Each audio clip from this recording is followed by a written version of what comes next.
The morning light filtered through the grand windows of the upscale Horizon Wealth Management firm in downtown Chicago. The office was a symphony of polished wood, gleaming glass, and the soft hum of keyboards. Clients and employees moved with purpose, their conversations clipped and professional. It was a place where appearances mattered, and first impressions were everything. At precisely 10:15 a.m., the heavy glass doors slid open, and a young man stepped inside. He was tall, with an air of quiet confidence, dressed in a tailored charcoal suit and a crisp white shirt. His shoes clicked softly against the marble floor as he approached the reception desk. His hair was neatly styled, and his posture was impeccable. Barron Trump, now a young adult, carried himself with a calm assurance that belied his age. The receptionist, a woman in her mid-30s with a name tag that read Jessica R., glanced up as he approached. Her expression was polite but distant, her tone professional but clipped. "Good morning," Barron began, his voice steady and respectful. "I'd like to speak with someone about opening a new account." Jessica gave him a quick once-over, her eyes lingering on his face for a moment before she responded. "Do you have an appointment?" she asked, her tone suggesting she already knew the answer. "I don't," Barron admitted, his smile unwavering. "But I was told I could speak with someone about the process." Jessica sighed audibly, tapping her pen against the desk. "We're quite busy today," she said, her tone dismissive. "It's usually best to schedule an appointment in advance. We cater to a specific clientele, and walk-ins can be disruptive."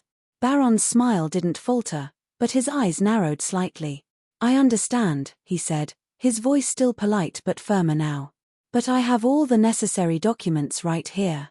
He reached into his suit jacket and pulled out a sleek leather portfolio. "It shouldn't take long." Jessica barely glanced at the portfolio. "Look," she said, lowering her voice slightly, "this isn't the kind of place where you just walk in and expect immediate service. Maybe try a different branch, one that's more accommodating." The implication was clear, and Barron felt it like a weight in the air. He took a deep breath, his jaw tightening ever so slightly. "I see," he said, his tone measured. "But I believe this is exactly the kind of place I'm looking for." Jessica's smile turned patronizing. "I'm sure you do," she said, her tone dripping with condescension. "But we have standards here. Perhaps you'd be more comfortable somewhere else." Behind her, two employees exchanged knowing glances, one of them muttering something under his breath that made the other stifle a laugh. Barron's calm demeanor didn't waver, but his eyes flicked to them, taking note of their smirks. "Thank you for your time," he said finally, his voice low but pointed. He turned and began walking toward the exit, his posture still straight, his head held high. But just as the glass doors began to close behind him, the atmosphere in the office shifted. A sleek black limousine pulled up outside, its presence commanding attention. The door opened, and Melania Trump stepped out, her presence as striking as ever. Dressed in a tailored navy coat and dark sunglasses, she moved with the kind of grace that turned heads. The moment she entered the office, the room seemed to freeze. Conversations stopped mid-sentence, and the hum of keyboards fell silent. Jessica's eyes widened as she recognized the former First Lady, her earlier confidence crumbling in an instant. Melania removed her sunglasses and scanned the room, her gaze landing on Barron, who had paused just inside the doors. "Barron," she called, her voice clear and composed. "Is everything all right?" Barron turned, his expression softening slightly as he saw his mother. "Mom," he greeted her, his tone measured but carrying a hint of relief. Melania reached his side in a few graceful strides, placing a reassuring hand on his arm before turning her attention to Jessica. "Is there a problem here?" she asked, her voice calm but firm.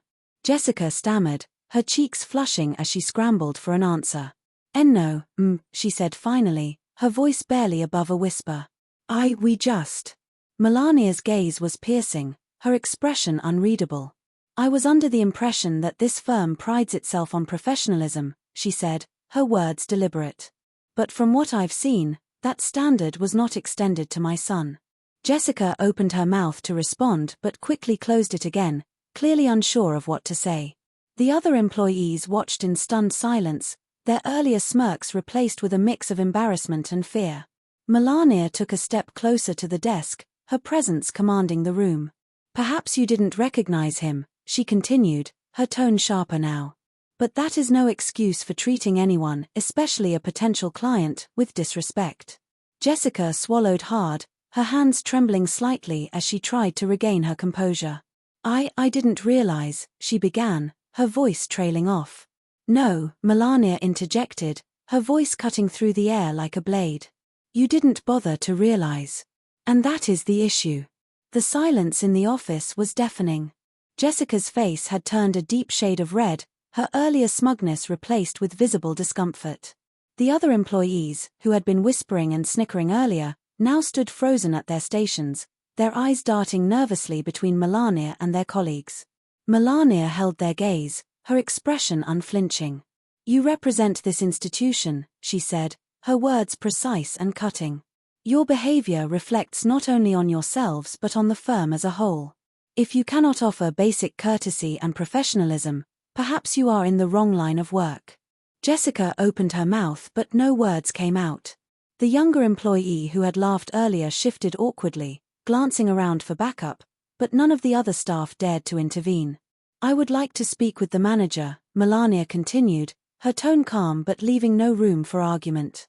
Now. Jessica hesitated, her hands fumbling with the computer mouse in front of her. The manager isn't, she started, but Melania's sharp gaze stopped her mid-sentence. Then I suggest you find them, Melania said coldly. I will not leave until this is addressed. Reluctantly, Jessica nodded and hurried off toward a door marked management. The other staff watched her go, their faces a mix of embarrassment and dread. While they waited, Melania turned to Barron. Are you all right? She asked softly, her demeanor shifting in an instant from commanding to maternal. Barron nodded, offering her a small smile. I'm fine, he replied. But thank you for coming. Melania gave his arm a reassuring squeeze before turning her attention back to the desk. The other clients in the office, who had been watching the entire scene unfold, began whispering among themselves. Some looked sympathetic, others intrigued, but all seemed captivated by the quiet drama playing out before them. Minutes later, Jessica returned, trailing behind a middle-aged man in a grey suit who looked flustered but determined to smooth things over. His name tag identified him as Daniel H., branch manager. Mrs. Trump, he began, extending a hand that Melania didn't take. I sincerely apologize for any inconvenience. Please, let's step into my office to discuss this. Melania didn't move. What needs to be discussed is the behavior of your staff, she said firmly. My son came here to open an account and was met with ridicule and disrespect. Tell me, is this how you train your employees to treat potential clients? Daniel's face turned pale. Of course not, he stammered. This is unacceptable. I assure you, we'll take immediate action. Melania raised an eyebrow. Immediate action, she repeated, her tone skeptical. I hope that means more than empty promises. Daniel nodded hastily. Absolutely. I'll handle this personally.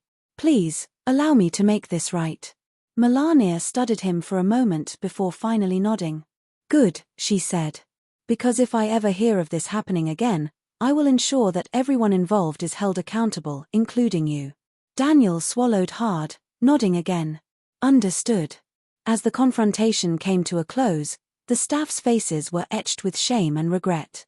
They had underestimated Barron, judged him based on their own biases, and now found themselves facing the consequences of their actions. But the lesson wasn't over yet. Melania had one final message to deliver before leaving the office. She turned her gaze back to Jessica and the younger employee who had laughed earlier, her voice steady but firm. Respect is not something you selectively offer based on appearances or assumptions, she said, her words directed at the entire room. It is a reflection of your character, not the status of the person standing in front of you. Jessica's hands trembled as she clutched the edge of the desk, while the younger employee looked down at his computer, avoiding eye contact entirely. You never know who is standing before you, Melania continued, her voice growing softer but no less impactful. Whether it's my son or someone without a famous last name, every individual deserves to be treated with dignity. Barron, standing quietly by her side, glanced at her with a hint of pride. He had grown used to the scrutiny and assumptions that came with his family name, but his mother's unwavering defense of him in this moment reminded him of the values she had always instilled in him: respect, grace, and standing up for what's right. Daniel, the branch manager, stepped forward, eager to diffuse the tension further. "Mrs. Trump, please allow us to make this right," he said, his tone earnest.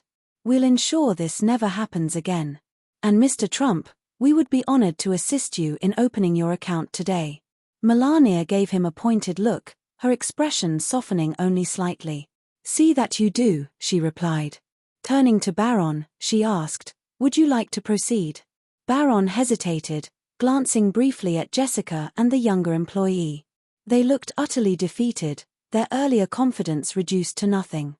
He then turned back to his mother, a small smile tugging at the corner of his mouth. "Yes," he said simply. As Daniel personally escorted Barron to his office, Melania turned one last time to address the staff. "Let this be a lesson," she said, her voice carrying across the room.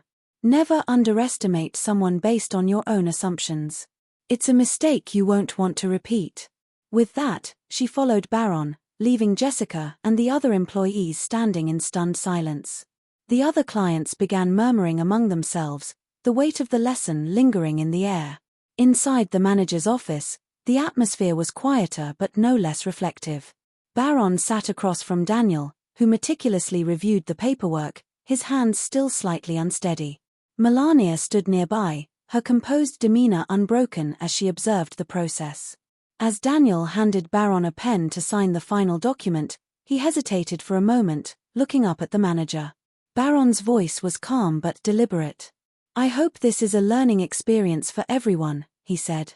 "Because how you treat people says more about you than it does about them." Daniel nodded, his expression sincere. "You're absolutely right," he admitted. "And I'm deeply sorry for the way you were treated today. It won't happen again." Barron finished signing the paperwork, then stood and extended a hand. Daniel took it, his grip firm though it was clear he felt the weight of the moment. Melania offered a small nod of approval before turning to leave with her son. As they exited the office, the lobby seemed to have transformed. The once dismissive staff now avoided eye contact, their postures tense with embarrassment.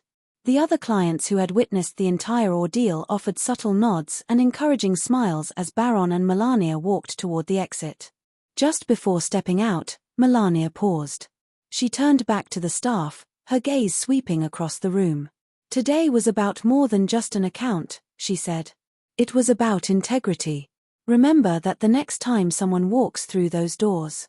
Without waiting for a response, she turned and walked out with Barron by her side. The glass doors closed behind them, leaving a firm full of staff and clients reflecting on what they had just witnessed. Outside, the black limousine waited, its driver stepping out to open the door for them. As Barron climbed in, he turned to his mother. "You didn't have to do all that," he said with a small smile, though his tone carried a note of gratitude. Melania smiled softly, placing a hand on his shoulder. "It's not just about you," she said. "It's about teaching people to do better for themselves and for others." The limousine pulled away, leaving the firm and its staff behind. But the impact of the encounter lingered long after they were gone. For Jessica and the younger employee, it was a stark reminder of the dangers of prejudice and the importance of treating every individual with respect, regardless of their appearance or assumptions about their worth. This story isn't just about Barron or Melania. It's about all of us. It's a reminder that our actions and words matter, especially when dealing with others. Judging someone based on appearances or preconceived notions not only hurts them but reveals our own shortcomings. The lesson here is simple: treat everyone with dignity, because you never know the story behind the face standing in front of you. If you believe in standing up for respect and fairness, share this story with someone who needs to hear it. Let's make kindness the standard, not the exception.